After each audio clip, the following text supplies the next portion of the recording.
क्या तुम्हें मेरे जैसा बनने से डर नहीं लगता? ये काम तो इसी तरह का है भाई, तुम ऐसे ही छोड़कर नहीं जा सकती। वो तुम्हें जाने नहीं देंगे और अगर तुमने भागने की कोशिश की तो वो तुम्हारा हशर बिगाड़ देंगे। मुझे किसी का डर नहीं है, किसी का एहसान नहीं है मुझ पर। तुम्हारा ख्याल था कि तुम्हारा पीछा छूट गया है उन जलील लोगों से, मगर देखा तुमने किसी और से छुपने के लिए यहाँ ही आना पड़ा तुम्हें। ऐसी बातें तो मत करो। मैंने कहा ना कि मैं इस बारे में बात नहीं करना चाहती, बार बार मत पूछो। ठीक है ठीक है, काश मैं भी अपनी जान छुड़ा सकती, मगर मैं नादान थी और ये देखो मैंने उसकी कीमत किस तरह चुकाई है। अगर मुझ में हिम्मत होती तो अपना कारोबार भी शुरू कर सकती थी, अपना घर भी होता मेरा, मगर अब देखो इस एक कमरे में अपनी रगों में जहर उतार रही हूँ। सब तकदीर का लिखा है। अरे डरो नहीं, कपड़े लेने वाली आई होंगी। जरा देखभाल कर, ऐसे दरवाजा ना खोलिएगा। मैं चेक करती हूँ।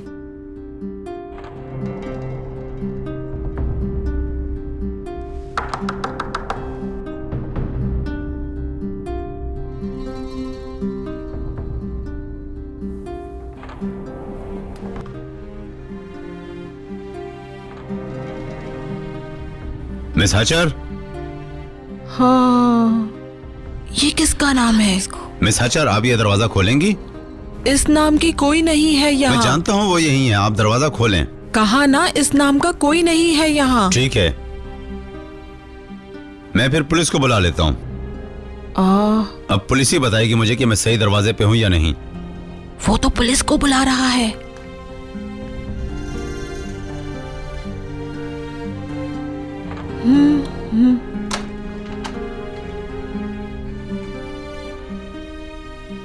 मरहबा, हमें आमने सामने बैठ के बात करनी चाहिए।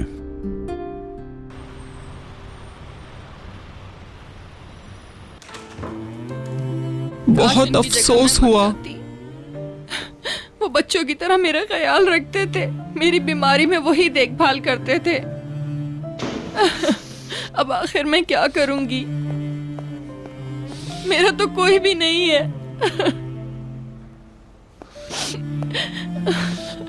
मैं हूं ना अम्मी आपके साथ, मैं हमेशा आपके साथ रहूंगा। उन्हें इन तमाम परेशानियों ने मार डाला, दिल टूट गया था उनका, फिर भी इनके आखिरी अल्फाज मेरा बेटा थे। मुस्तफा कहा था उन्होंने। मुझे माफ कर दीजिए, माफ कर दें मुझे। बहुत दिल दुखा दिया मुस्तफा, बहुत। अब मैं आपको अकेला छोड़कर कभी नहीं जाऊंगा।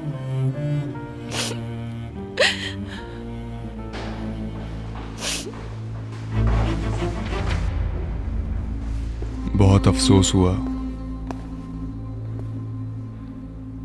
मुस्तफ़ा।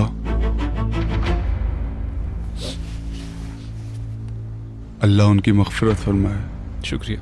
और आप लोगों को सब्र दे।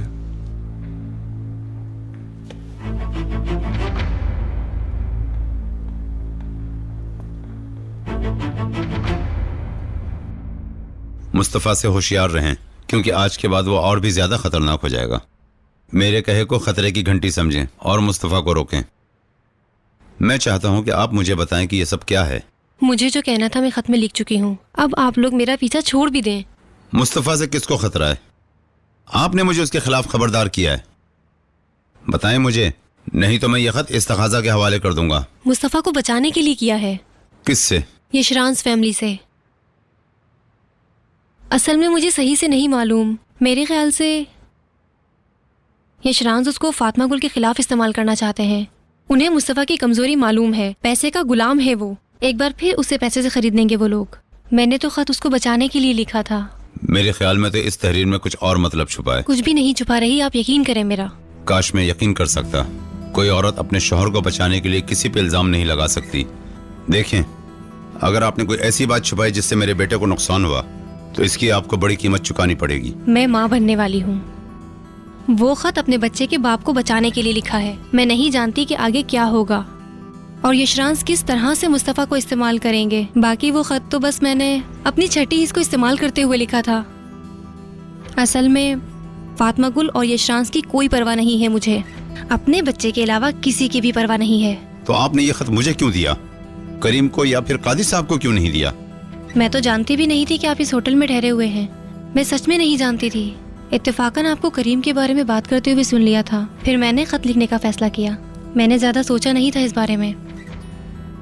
यशरांस की वजह से मेरे और मुस्तफ़ा के ताल्लुकात इतने अच्छे नहीं हैं। अब अगर उसको खत के बारे में पता चला तो माफ नहीं करेगा। देखें, मैं आपकी मदद करना चाहती हूँ, आप भी यही एहसान करें मुझ पर।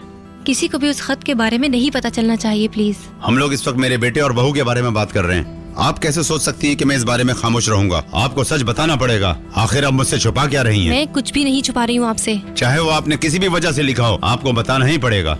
देखें, मैं इस मामले में नहीं पड़ना चाहती, इसीलिए मैंने अपना घर और शौहर दोनों को छोड़ दिया है।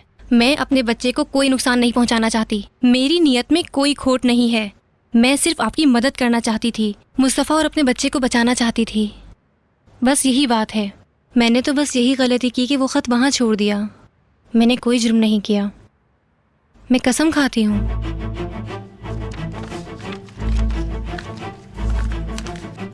ठीक है अंकल, मैं आपको घर आके बताता हूँ, यहाँ आने की जरूरत नहीं है। मैं घर आ जाऊँ फिर बात करते हैं। दुआ करो कि ये पहचान ना ले।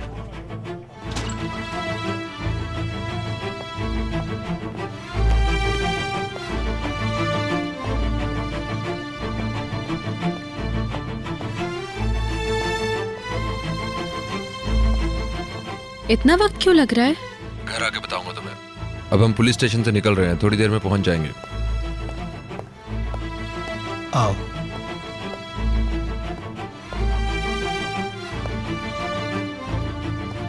चलो मेरे साथ चलो।